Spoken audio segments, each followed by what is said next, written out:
I met Eric at the gym I used to work out, and I followed him when he decided to open his own studio.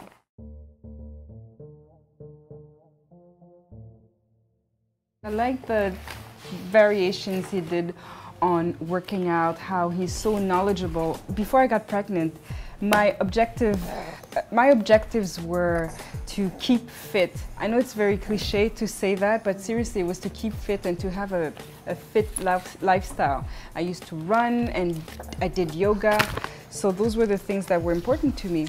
When I found out I was pregnant and having a baby, I wanted to obviously keep a fit lifestyle as well, but also to have the same strength and to be as flexible, and most importantly, to have a great delivery.